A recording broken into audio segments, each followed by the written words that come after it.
Hola, hola, hey. You are now. It's not Kid and Play. It's me and Malcolm. Malcolm J. Peterson. What's going on? What's going on, man? Happy Monday. Happy MLK Day. Definitely, it is a wonderful day to be in Atlanta. You know what I mean? Yeah. With Dr. King being the original AT alien. You know what I mean? It is spectacular. The city is really come to life. We don't even let the leadership of America bother us. We just keep it moving with this. It's wonderful. Thank you guys for joining us for this Monday middays. Well, we're trying to make between 3 and 4 o'clock. I told you. I noticed when noon came and I was leaving the house for the gym, I was like, 3 o'clock is going to be off the table. Yeah. We're actually typically on time, or I should say you are. And I mean, you'd let people know ahead of time that this is tentative. Yeah. And I think it's appreciative. I think we should let people know, like, this show is a little different. We have a lot of variety of shows, but we do. Yeah.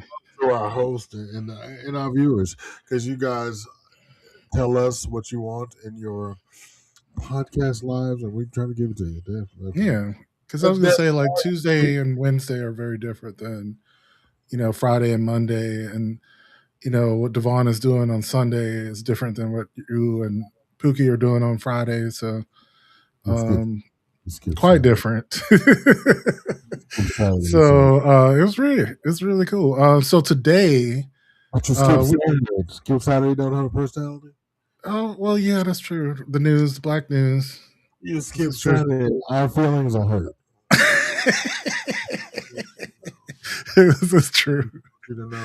But yeah, I guess more Tuesday and Wednesday are kind of like Saturday. That's true, a little bit. Yeah, they're a little more structured. That's all I'm saying. Well, yeah, I think, but as far as structure goes, I think Saturday is probably the most structured. Mm-hmm. Other than Cream, Cream does have structure as well. Yeah, but I think as far as this is the year that I'm going to coerce John into doing at least a 30-minute show. Oh, I don't think you are. I think you need to give up on that one. You got him. He's posted on his Facebook page. You know what? He has a recurring segment on his show. I want to turn that into. Yeah, so here's the thing. Stop making fetch happen, bro. Like, no, listen, but you know how you see something in somebody they don't see in themselves. I feel like the P. Diddy, the Puff Daddy of podcasting. That's not good. That's not a good analogy. That's a really bad analogy to make. Minus the rape, maybe. Minus the rape and assault. Yeah, minus the terrorism and insanity. Oh my God! If you read some of his charges, and I went back and I kind of looked at some of those charges and some of the testimony. Oh, Diddy. Yeah, he was clearly suffering. And this is something I want to say, suffering from a mental illness is not, alleviate you or, it does not absolve you of responsibility. But I think on something I've never really heard say that he's clearly suffering from something. Like, he was crazy. Well, so it's funny that you said that before we get started. So that's the whole argument with the Reiner son. He's he's going to say that he was crazy. Yeah, I'm sure. Yeah. I know crazy people, and they're kind. And they are not that, and I use crazy as a colloquialism term, but right. You have mental issues. They are kind. They wouldn't hurt a fly. Most of them. Right. I don't know how I feel about the insanity plea. I guess. Yeah, me either. I guess. I think our understanding of culpability and responsibility have shifted somewhat, because honestly, we're all to some degree subject to our impulses. And I mean, that is very true. If somebody said I was just subject to a life-changing impulse, I would stop blaming schizophrenia. You know what I mean? and I said, but go ahead. Like one of the things that the Twinkie defense was used in the trial against Harvey Milk. The guy said that he was having a sugar high, and he was actually one of those people who has a condition. I forget what you call it, hypoglycemia. Hypoglycemia. He really was like crazy on sugar when he did what he did. Yeah. Like you still did what you did, and if you're hypoglycemic or whatever, you don't go on a sugar binge. Sadly, he didn't get as much time as he should have because he didn't, because he killed a gay person and not that too. Yeah. Else, but it's just like you seem to get less time if you kill a black person. If a black person kills a black person, I just now, Malcolm. Back there, we want to know: do you have my favorite thing back there? I do. I have a set of skills. We have Procure. We heard. Yeah, they are. I forgot to tell you, but. And I guess I'm going to pray that you got to it. There was a video that I posted. It gave like the origins of the MLK Day. It might be. Honestly, that's the idea of the roulette wheel is that I don't really know. And me either. So that's why I used to like name these, and like now they're just like, you know what? I got the most recent ones. I put 4 of my own, so 20 of these are yours. 4 of them are mine. That's how I'm breaking it down. So you're breaking it down. Well, and just be clear before you start. I do think about you.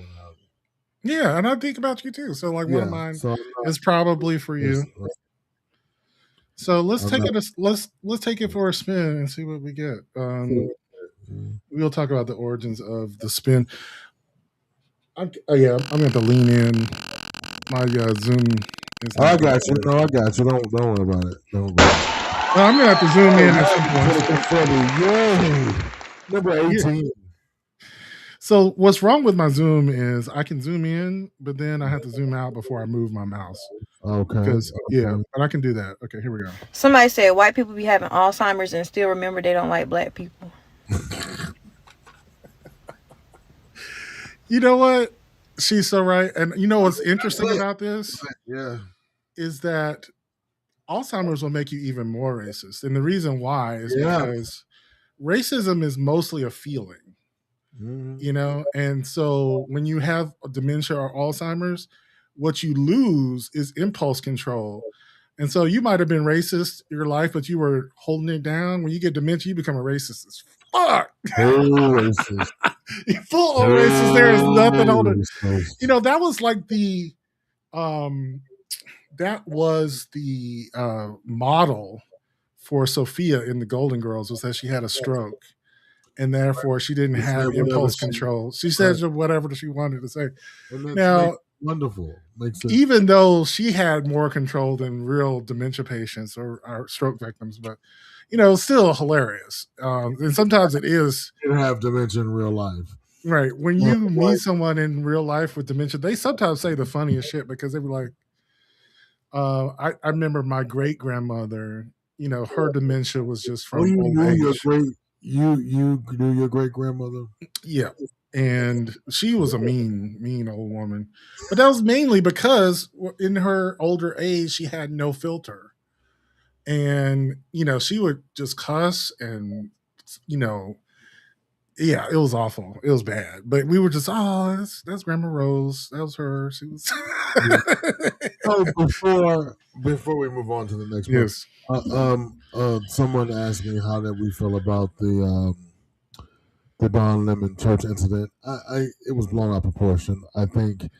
Somebody said white people be having Alzheimer's and still remember they don't like black people. I'm no Don Lemon fan, and definitely not an apologist. But sometimes I think other parts of the media blow things out of proportion. So tell me what happened. I don't even know.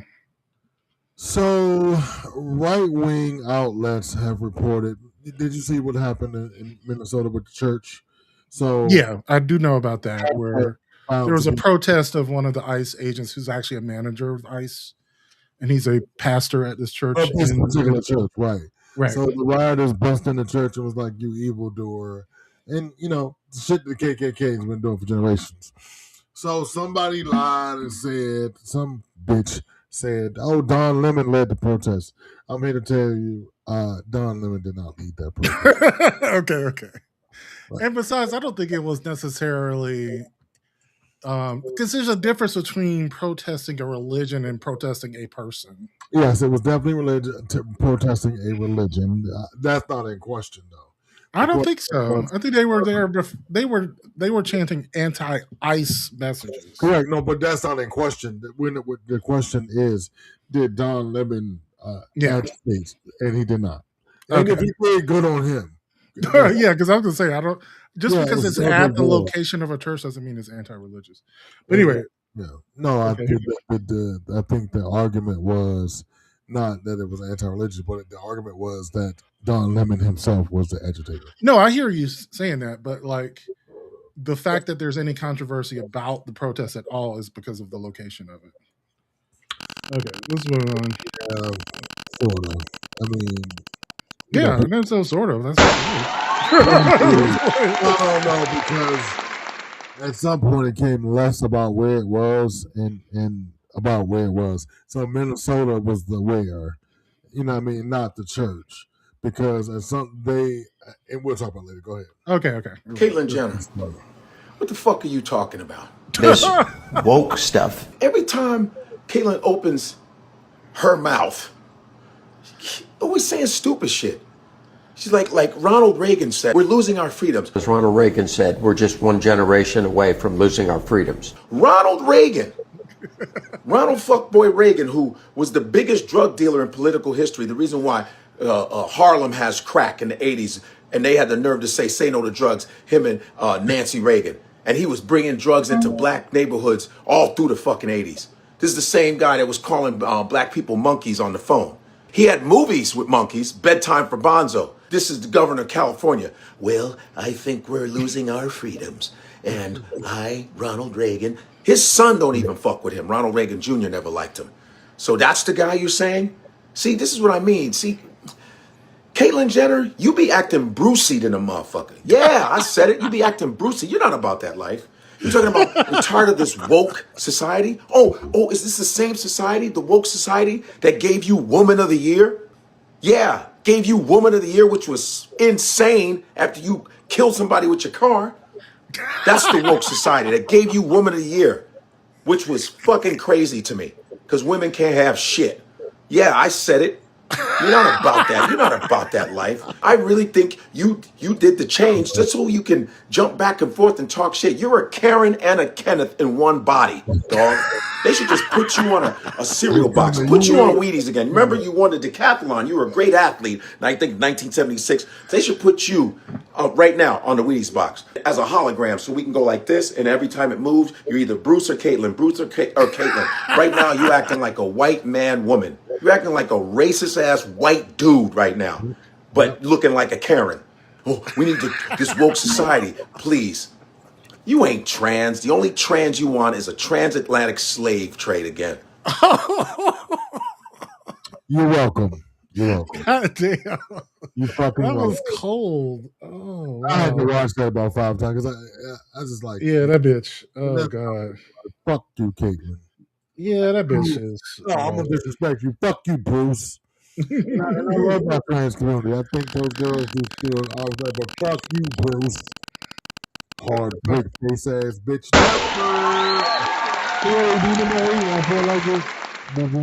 Number 8? Yeah, I feel like we've done it already. I used to be in the adult industry, and I'm quite positive I sold the ICE agent who killed Renee Good content before. I did solo work, and I would have Snapchat, and through numerous dating apps, I would pull people over to my Snapchat and then promote my content.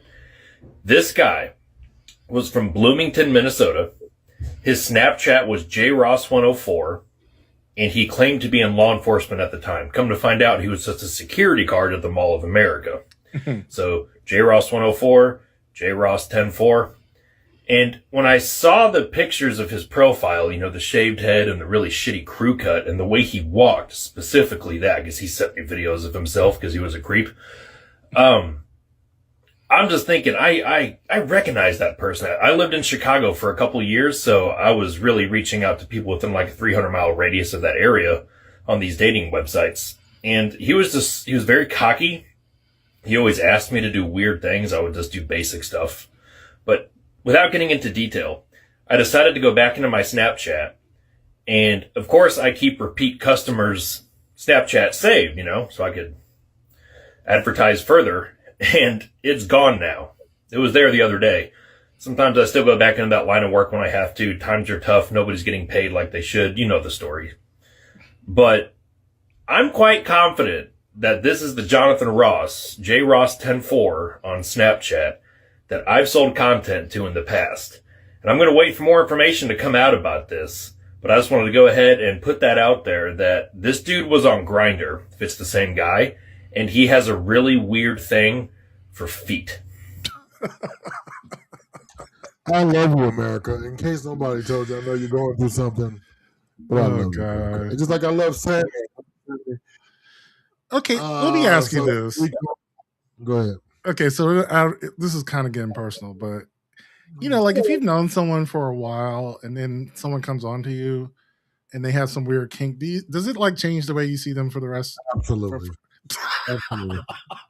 I had that thing happen to me too. Absolutely, because now it's not the same. It's not the same. Yeah, like there's this guy, and I don't want to like say too much about him, but like he's an intellectual and a professor and everything. Did it turn you off that much? You can't get. It didn't turn me off.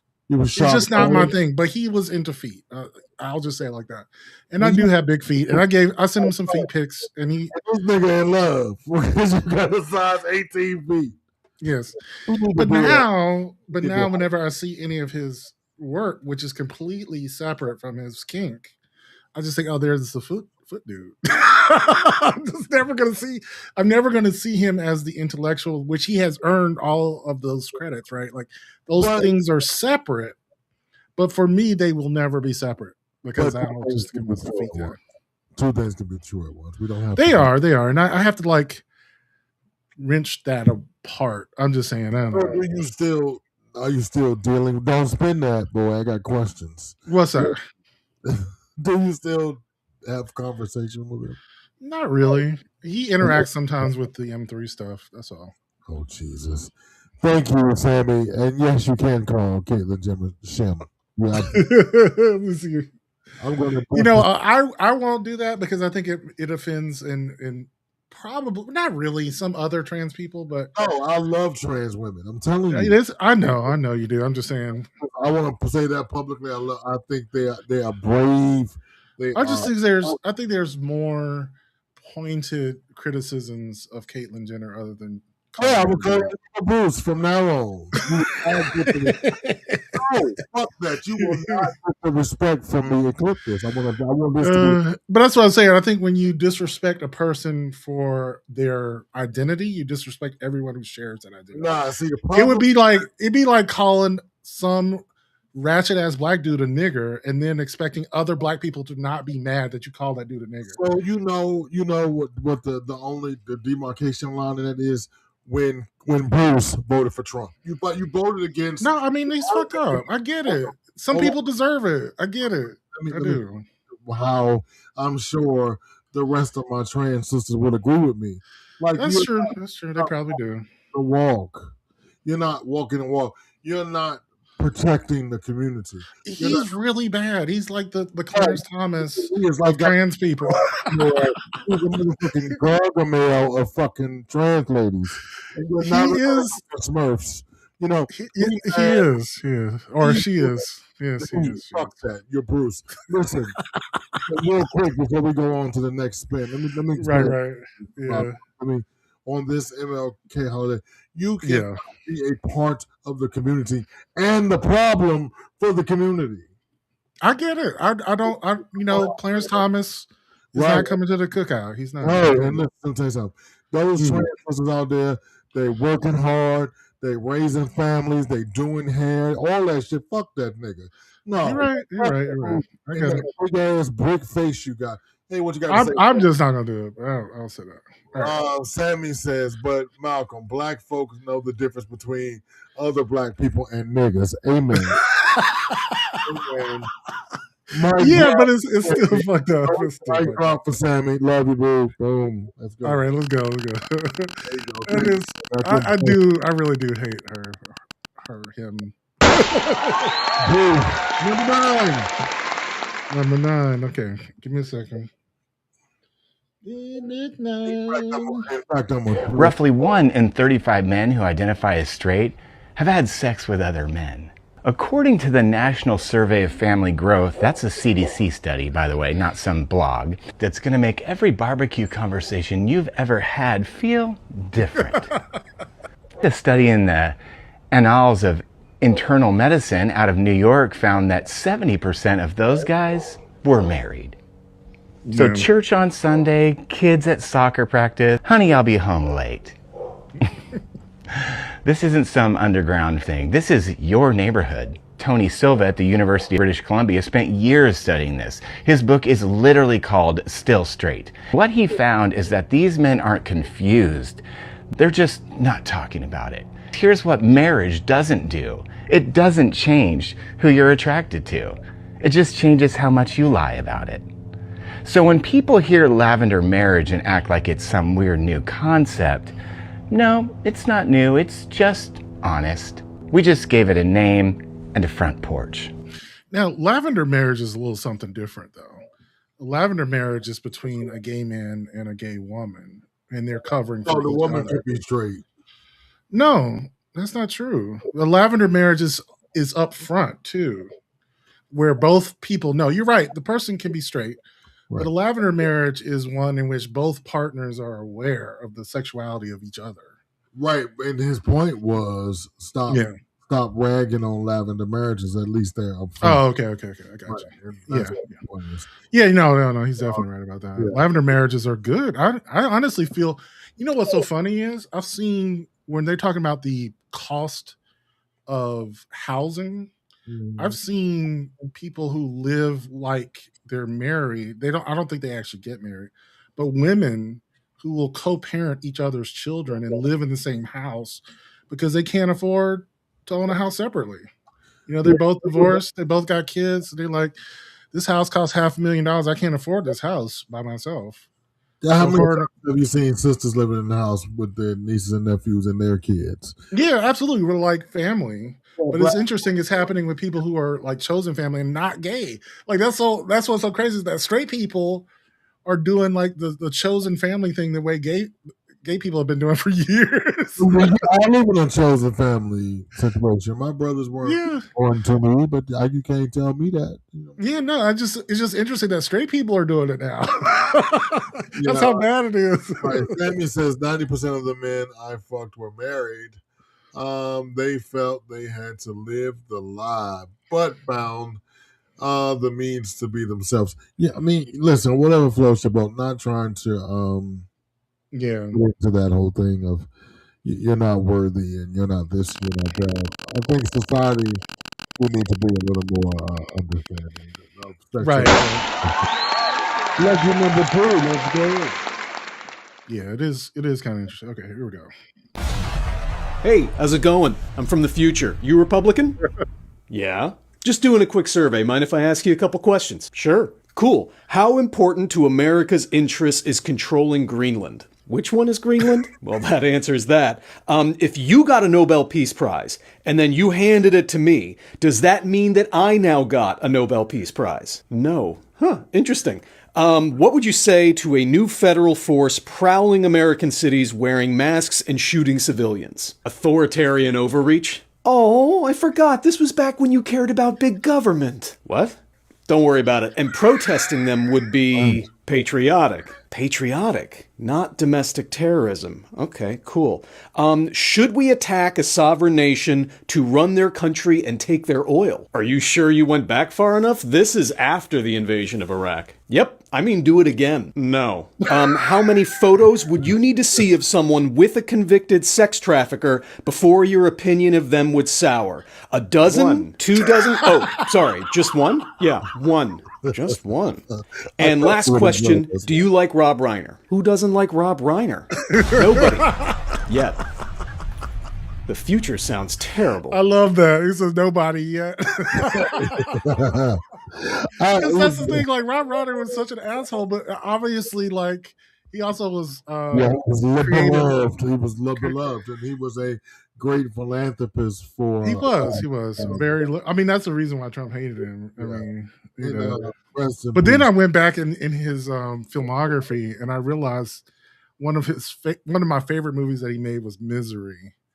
With Kathy Bates. With Kathy Bates. Oh my God! And not only that, his interpretation of it, was actually great. The book was great, but that is one time where I totally agree with his vision. You know what I mean? Absolutely. The book was great, but the movie was better. And I just give you my favorite line from Misery. Go ahead. You can't change the cock-a-doodle ending. Oh gosh, she was so terrifying. Like Goody Two Shoes terrifying. It was so good. Because you knew people like that were just insanely nice, and you just knew, and you went home and you thought about, good afternoon, Mr. Diamond, my man. Hey. You went home and you absolutely thought about these people committing murder. Just absolutely. And then of course there's like a Few Good Men, which is also please, number 22. That's afternoon. That's the other half of that's Uncle Pookie, and I am Papa. Join us. This is just out of control. A lot of the people being targeted in these raids are kind, hardworking, deeply faithful people who care for their families. I have no doubt that there are many, many Latinos in heaven.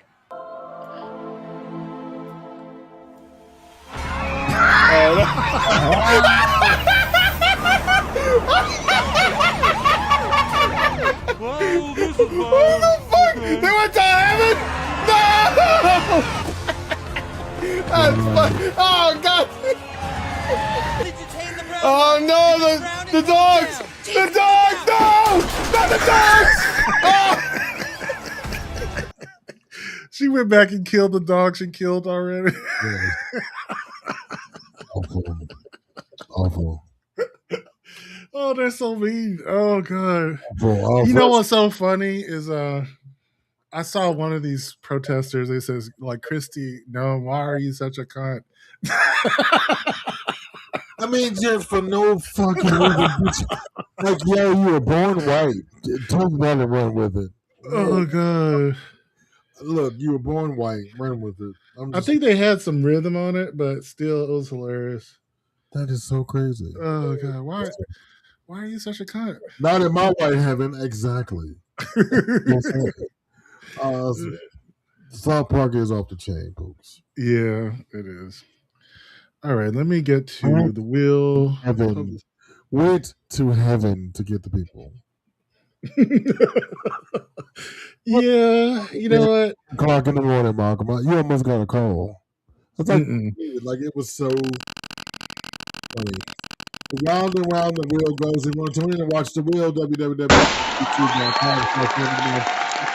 Right now, number 5 is what we have here. This man might look like the villain from the next Batman movie, but in fact, he just talks about politics even though he knows nothing. Every time he opens his uninformed mouth, he says something dumb. I just don't understand why you feel a need to talk about politics when you can't be bothered to be basically informed. For some reason, he's on ABC News being interviewed. I don't know why. Of course, Lindsay Davis asked him about the many, many, many people, me included, who have said, hey, why is so much of your political commentary about attacking black women? If I told you he responded by attacking a black woman, you would say, stop it. That's too stupid. Joy Reid and... Let me say something about Joy Reid. Let's get this out of the way. I don't know this woman. I've met her one time. I shook her hand once. I've never spoken to her in my life. So what? And she's responding that way because when she got fired by MSNBC, her show got canceled. I spoke on it. What? And what I said was, she is a talent, highly intelligent woman. Never said that. I respect her. You never said The that. issue, however, is that if your numbers drop 47% and you are black, in this culture that we're living in, did you really expect something else to happen? Of course they were going to do that to you. What? Why is it that many black women have had this criticism of Stephen A? Who are the many? Because He speaks in such a Trumpy way. She criticized me, so I'm going to hit her back about her ratings. Joy doesn't care about anything you said about her show. She's not getting you back. We're not in the fucking playground. She's like, why is he out here criticizing Kamala Harris, Jasmine Crockett, Joy Reid? Do you notice the pattern? Ratings got nothing to do with it, bro. Answer the question. Real big energy is why. You know what's so funny is that he said like he's out here talking. That was actually the first time I've heard his voice. Oh, really? Yeah. That's how little news I watch. Obviously, I don't watch sports. I know he's a sports commentator, so I don't watch sports. Well, I wish he would just stick to the football. Right. That's How many people know this, but Purple Rain was originally a country song? Okay. That's the wrong one. Okay, here we go. Where are we? We're going to spin it. I got to remove it. Yeah, remove it. Remove it. Let's go. Okay. Round and round. Let's see. Stephen A. is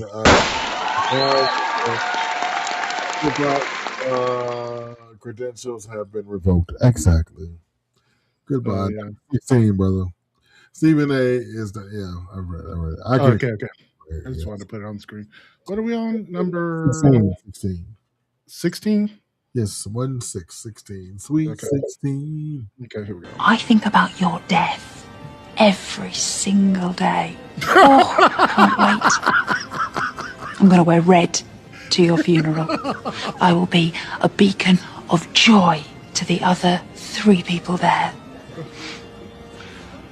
Fuck off and die. Hey, Calvin. Oh, God, that's so true, though. One more time. That was so good. Oh, I can't get to her. I'm sorry. Damn. But you're right, though. Oh, my God. Number 16. I might have to play that when we go out. Okay. I Let me think go to... every day. It does, though, right? I mean... The only thing that really keeps me reporting is the day that I have to break in, stop what I'm doing, run down, and report number 14. Okay. Hey, Mr. Calvin, how are you, sir? Thank you for joining in. 14. What's the difference between Woody from Toy Story and Donald Trump? Woody goes limp when a child walks in the room. You want to laugh? Damn it! Oh, God. I thought that was funny. No, that is good. I might have to do that one. That was so funny. It was short and to the point. It wasn't belabored. No. I get it. I was like, I might have to make that one a thing. Okay, here we go. We're gonna spin.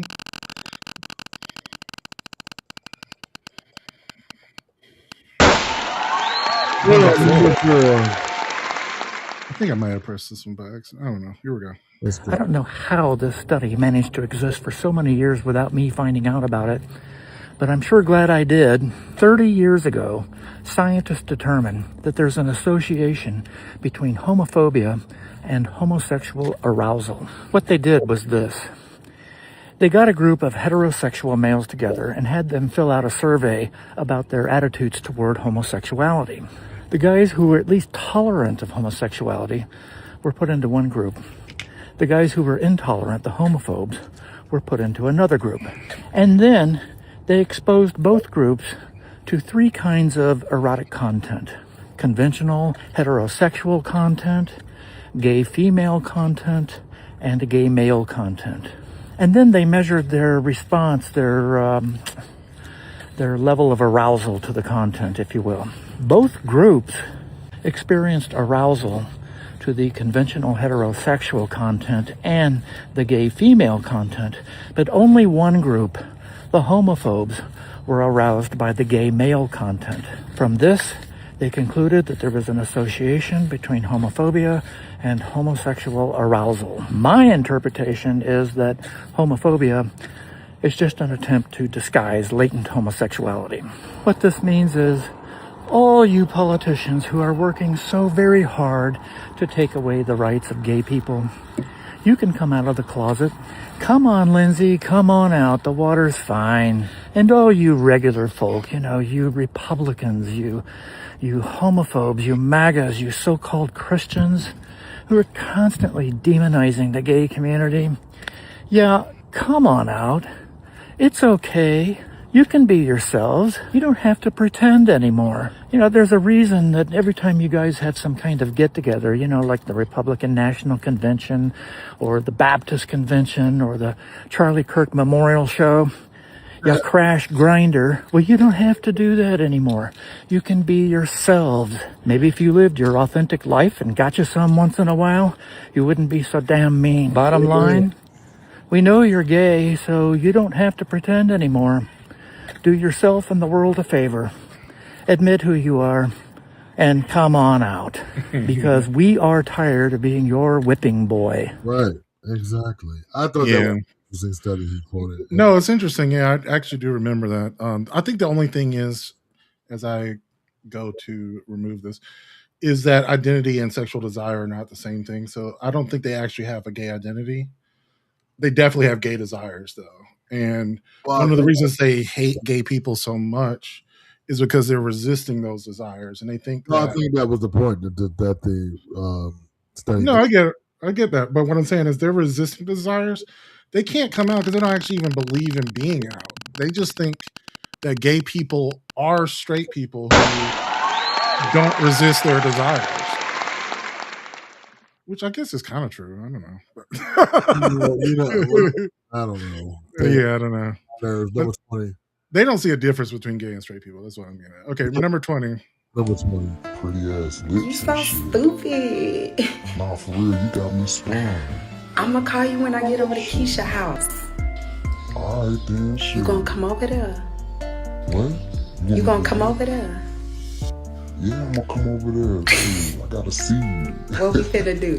Yes, please tell me what y'all finna do.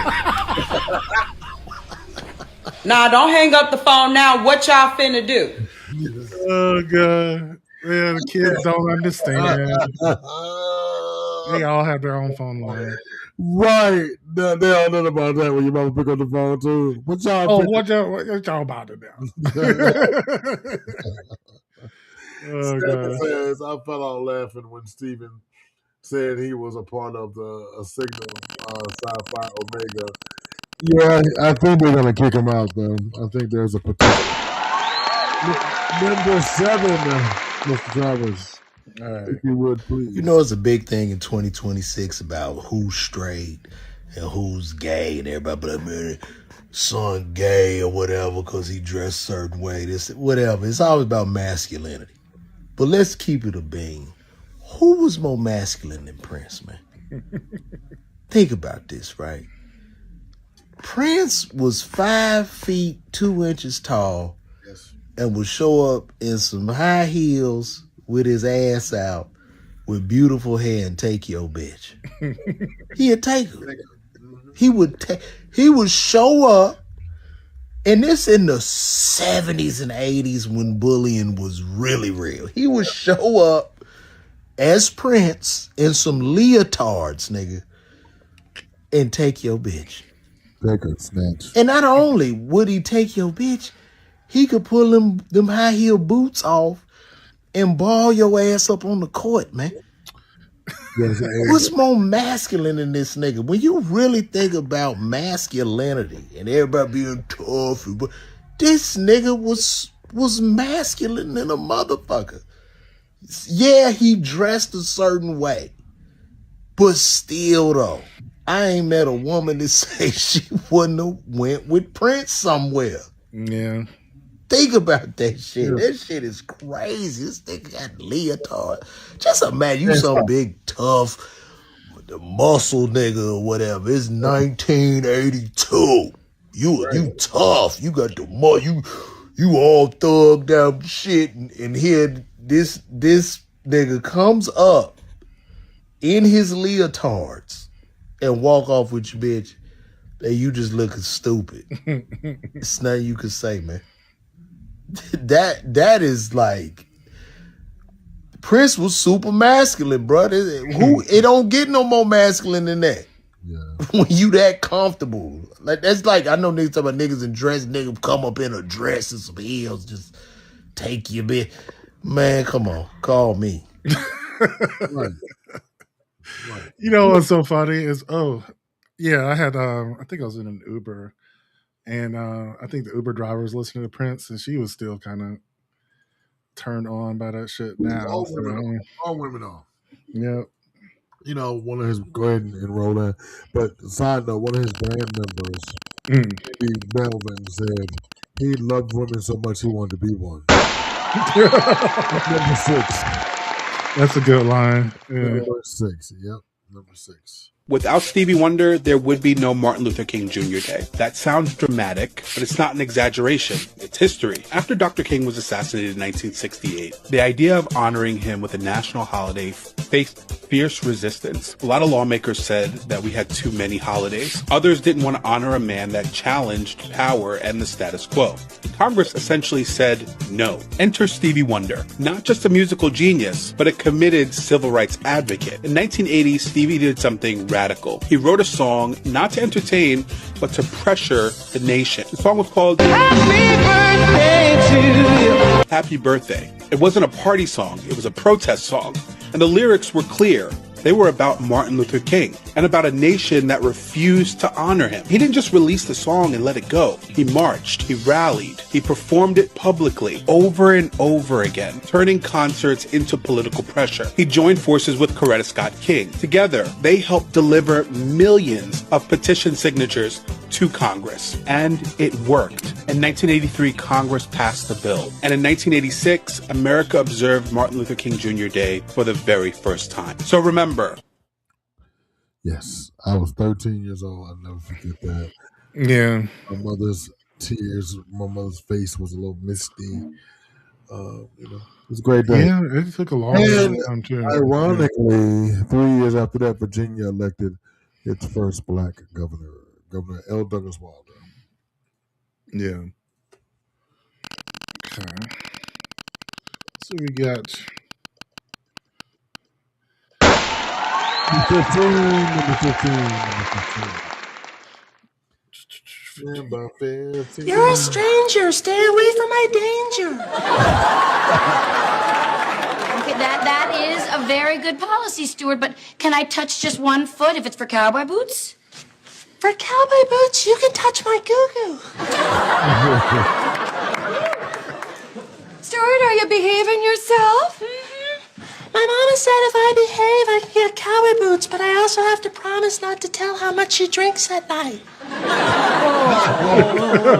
And you are you're size 15. Wow. Okay, should I get the boots? Yes, go get the boots.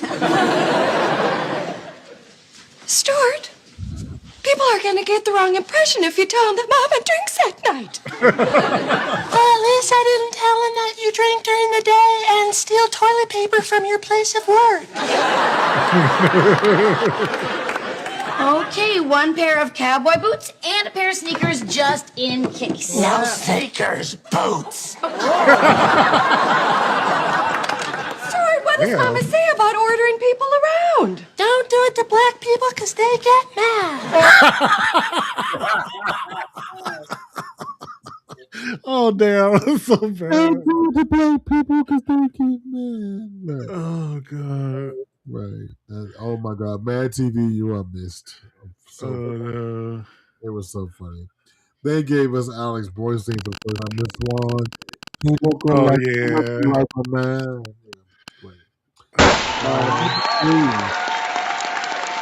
That's too much. Okay. Oh, this, but Purple Rain was originally a country song, and the making behind this classic is way more fascinating than you think. Before Purple Rain came out, Prince had already achieved a ton of mainstream success with albums like 1999 and Controversy, so it's probably pretty surprising to hear that he felt like his career had basically hit a dead end. He had success on the rock, R&B, and funk charts, but at the time those were relatively niche genres, and he wanted to be much bigger than that. In 1982, Prince and the Revolution were on tour, and by sheer coincidence, they happened to be going to all the same cities as Bob Seger. And Prince went to a few of his concerts and noticed that whereas Prince and the Revolution were playing a lot of clubs and smaller venues, Bob Seger was playing massive stadiums with thousands of people singing along to all of his songs. So one night, Prince took Matt Fink, the keyboardist to the Revolution, to one of these concerts. And as they were sitting there watching, he turned to him and he said, "I want to be like this, but I don't know how.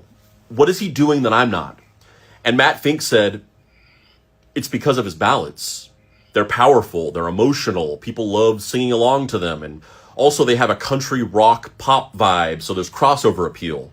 All you need to do is write a ballad and you will be bigger than Bob Seger." And that's exactly what he did. He wrote Purple Rain as a country pop ballad to emulate the style of Bob Seger's ballads like Turn the Page. But he ended up not liking it because he thought it sounded too country and it just didn't fit into the vibe of Prince and the Revolution's music. So he offered it to Stevie Nicks to sing, but she turned it down because she said it sounded too personal and she wouldn't feel comfortable singing it. But around this time, a new guitarist had joined the Revolution named Wendy Melvoin, who could bring a fresh perspective to the material. And one night at rehearsal, Prince decided to bring out Purple Rain one last time to see if they could make it work. And as they played it, Wendy started adding these really big, emotional, crunchy power chords to it. And all of a sudden, it no longer had that country swing that Prince didn't like, and it clicked. And he knew that this was going to be his biggest song ever. However, Prince wanted the song to have that big stadium sound, and he didn't think it would be good enough if they did it in a studio. So in 1983, Prince and the Revolution performed at a benefit show in Minneapolis, Minnesota, where he's from, and he hired a mobile recording truck to capture the entire concert so they could have studio quality recordings of all the songs. This was the first ever live performance of Purple Rain, which went on for 13 full minutes and had tons of improvised guitar, keyboard, and singing parts. So stuff like this, and this were all improvised on stage. They took that live recording into the studio and did overdubs, adding additional guitar and vocal parts, harmonies, and a string arrangement, and cut it down to 8 minutes and 41 seconds, and that's the version of Purple Rain that we know and love. And real quick, if you like my videos and you want to see more in-depth writing from me, you can do that here. I'm sorry it was so long, y'all. I just thought that was so interesting. I knew. Yeah. Actually, I pulled out. So. I'm sorry. I'm a punch person. I know, that's what I said. I pulled it for you, actually. I figured you would like that. I love that. Thank you so much. I like Bob Seger too, by the way. But we just did number 3, didn't we? Okay. All righty. Hey, gotta love the white kids that tell on their parents. So funny.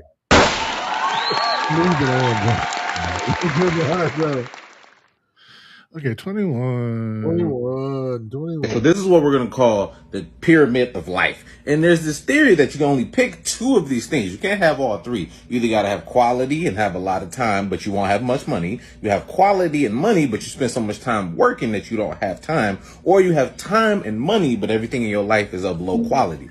Now, let me tell you why this is not true. Because in this life, you most likely won't have any of this shit. Because it's fucking hard out here.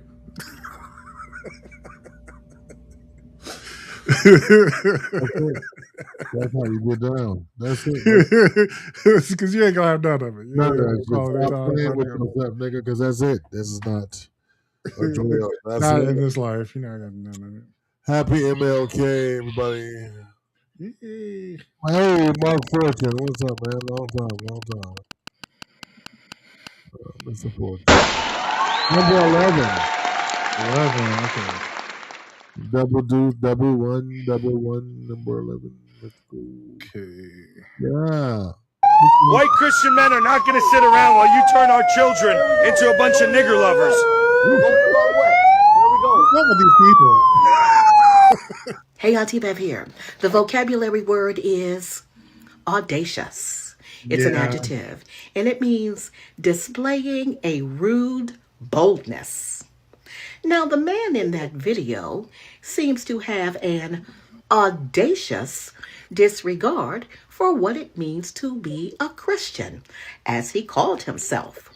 So, is he saying white Christian men have a different definition of Christianity than everyone else. Audacious. Audacious. Displaying a rude boldness. Add that word to your vocabulary bank and make it your time, your shine. Auntie Bev speaks. Thank you, Auntie Bev. She made this show Saturday too. We love it. I gotta get with her. I know, right? But I mean, these MAGA people are audacious, are they not? They are getting caught on tape saying the N word over and over and over again. Oh my God, it's almost old. Like, come up with something new. Like, I mean, like, Monkey still works. Well, I mean, just seriously, it's just not hitting. Oh my God, not Monkey still works. If you're old enough to remember the old TV show Cheers, did you know that all of these people were babies? I'm talking about the ages of the cast. Norm was 34, as was Carla. The over-the-hill baseball player Sam was also 34. Cliff was just 35. The doddering old man coach was just 58. When Kelsey Grammer first appeared as Frasier, he was 29. I'm turning 51 in a few days, and this is the kind of thing that hits you very hard. For example, the cranky old man in All in the Family, Archie Bunker. That actor, Carol O'Connor, was 47 when the show started. In the old show Sanford and Son, Red Fox was only 50 when that show started, again, younger than me. In the original Karate Kid film, the ancient karate master, Mr. Miyagi, was 52. In the classic film The Graduate, about a young Dustin Hoffman being seduced by an older woman, the older woman, Anne Bancroft, was 36. If you're one of the few people on here who still remember the show Mama's Family, Mama, played by comedian Vicki Lawrence, was only 34. She was obviously playing older. The example that has probably freaked me out the most is there was a band in the late 1980s called the Traveling Wilburys, and their entire gimmick was they were a bunch of aging rock stars making easy listening music. So it was Tom Petty and George Harrison and Bob Dylan. So I was a child when they came out, and I thought it was funny, like these are these cranky old grandpas making rock music. But Tom Petty was 37 at the time. George Harrison was just 45. Bob Dylan was 47. You kids out there, I'm telling you, the time will get away from you. But no, yeah, the one that got me is what Red Fox was 50. What the fuck? I think the cast of Cheers is what got me. Oh yeah, they were all young. That's crazy. They were all in their 30s, except for like one guy who was 58, and he looked like he was 90. Sam and Diane were 34. Kelsey Grammer was 29. And he looked 70. Oh my God. It's something about the way they dress and cut their hair that just made them look older back then. But I don't damn, know. I don't, yeah. I'm really concerned. Oh my God, they just look ancient. Like they really did. Now, in like the one of obviously like was Mama's House, it made her look old, but still, it shouldn't have worked so well. But the Golden Girls were in their early 50s. That's crazy. Yeah. 17. Archie Bunker was 47. Like on the show, he was 50 still. Okay. 17? Yes, sir. Okay. Because if he finishes in the booty, wow, does that mean the kids are in a crack house?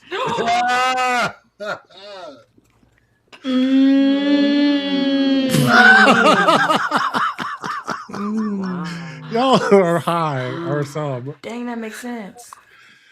You're either high or dumb or both. If If he finishes in the booty, does that mean your kids are in a crack house? That sounds like a high conversation when you're passing a blunt.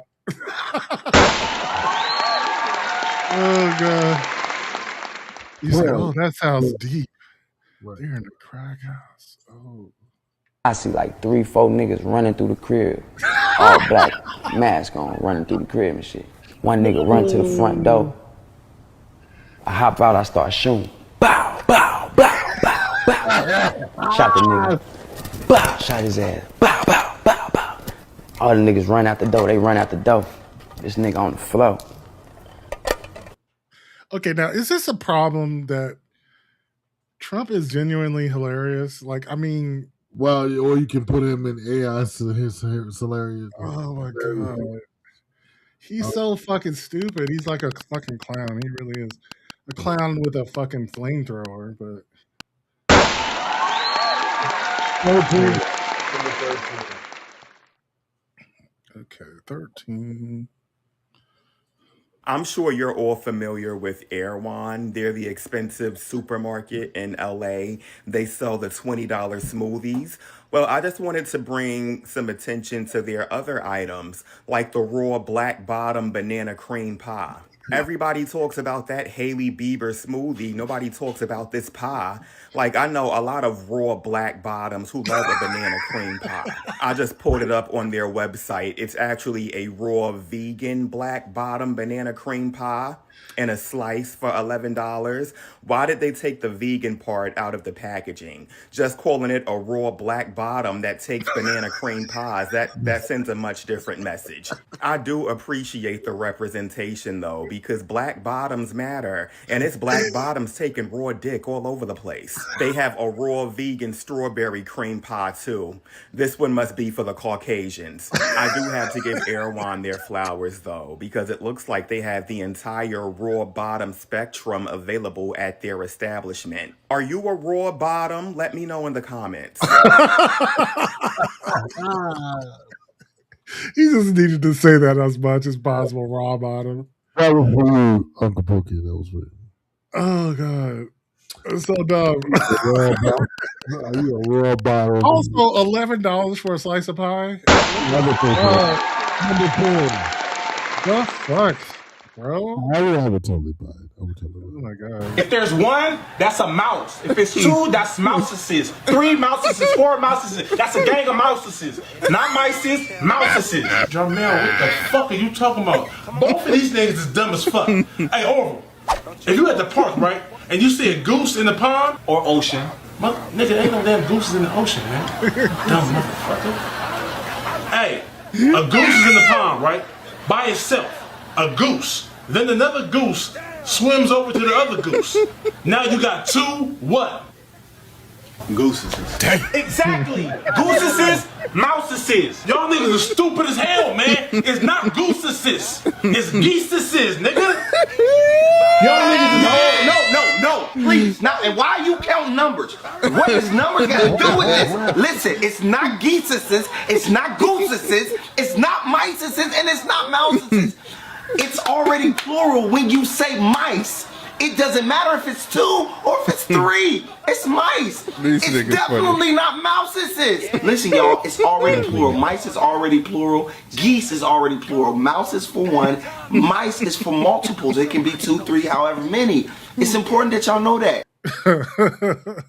You know, it was interesting. I was having a discussion about you. You is both singular and plural. Yes. But it's not, though. It wasn't originally.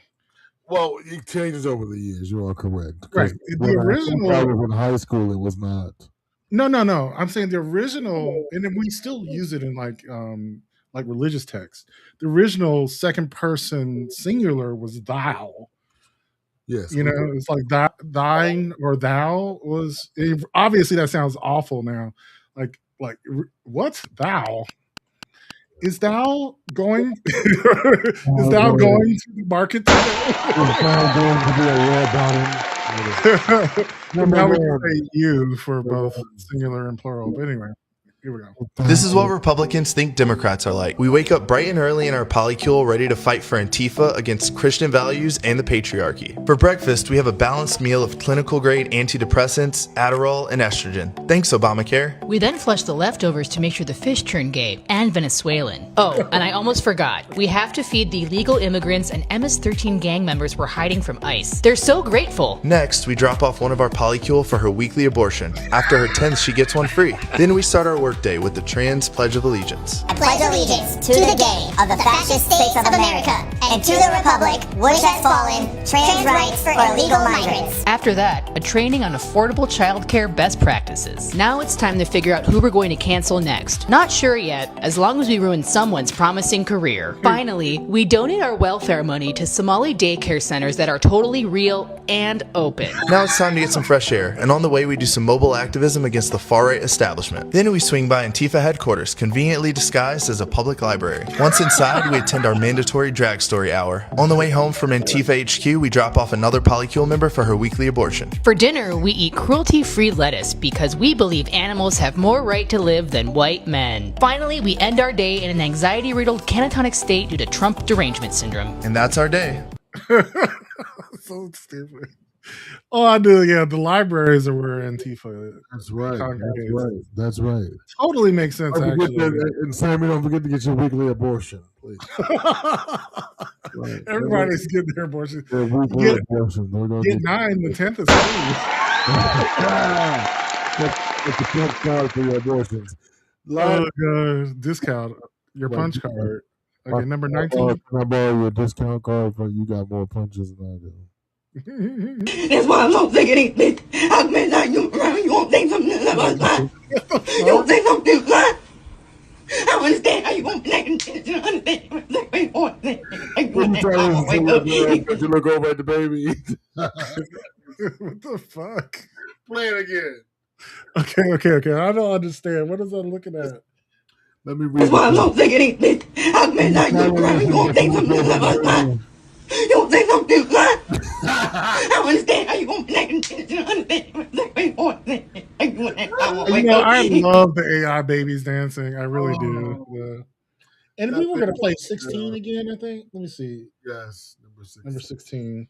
I think about your death every single day. Oh, I can't wait. I'm going to wear red to your funeral. I will be a beacon of joy to the other 3 people there. Fuck off and die. Fuck off and die. I think so true. I think about your death every day. Fuck off and die. That's right. But that brings us to the end of the Wheel of Wonder. Oh, I had such a good time today, Marco. Thank you. Yeah, it was great. I'm gonna proselytize M3 to the people. Let's talk about becoming a patron, if you would. Absolutely. Become a patron, and you get access to the Telegram group, which you got not safe for work long videos. And again, because I don't want to. I'm sick of those emails. Y'all done made me lose my job. Y'all done did this, but you're still stroking. You're still beating off. Y'all done made me lose my job. Oh my God, not our fault. Long and short videos, and then we also have books. Read that. The Mother of Black Hollywood by Jennifer Lewis is amazing. It is. It really is. Malcolm, I got an idea. Next week we're gonna do the whole show like sweaty balls.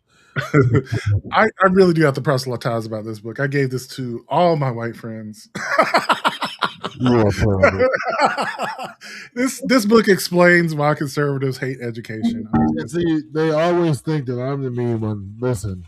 Now this is one because there are no black people in this book. They're just all white people, and one white person who's not about the bullshit. She's just like, this is all bullshit. It's all bullshit. Everything y'all are saying and doing is bullshit. It's really great. She goes to college and they're like, they made you evil. And then this one is great. I think was it Queen Latifah is auctioning this, or she bought the rights to this? Yeah. Yes. And it might be a movie soon. Who knows? This one just Dr. Pookie knows the people that wrote that. Mm-hmm. And this one, yeah, nice. We're gonna probably have a discussion about that soon. This one is about all the coons throughout history. What's interesting is that there have been coons since black people have been able to vote. Like there have been coons all throughout history. It's interesting. Which is another one of my favorite racial slurs, other than nigga, is coon. Yeah. This one is about the parents who are homophobic investigating their son's death, murders. It's kind of interesting. Not kind of interesting. It's great, actually. This is like a self-help book that's sarcastic. I love this. I've probably going to read this a lot. This one's about technology and overreach and how scary that is. And then a Black History book that's funny, but also disturbing. There's so many like racial violence instances, which, you know, you don't know about, but you should maybe. I mean, I think that's the point of the book is knowing about it and also not being, you know, sad about it, but also make sure to join the rest of the network Tuesday tomorrow. Catch Swag and see if the straights are okay. They are not. They're not okay. And then, of course, join me on Wednesday. I am going to try to be a little bit more funny. People were telling me they liked Wednesday's show because it had a little lighter tone to it. So I'm taking feedback. I don't see these pictures. Are they coming up? Yes. I can't see. Yes, I can't see it on my screen. Yeah. So what do you see here? You're gonna have to see it because I can't see it. No, they are. Go ahead. Can you do it? Because I can't see it on my side. I'm sorry. Drunk Uncles Friday at 10 p.m. Dr. Pooks and I with Pookie and Papa. I love this. Love it. And your boy will be back Saturday for the Saturday sit down. Malcolm has caught me with a mouthful of candy. Goddamn it. Well, for whatever reason, it's not showing up on my screen. Anyway, What the very Monday he wants to do the shit. Normally I do it. And anyway, Saturday 1 p.m. Eastern Time, Saturday sit down hosted by your man, yours truly. And then don't forget to tune in Sundays at 5 p.m. Eastern Time for my man, The Thick Night.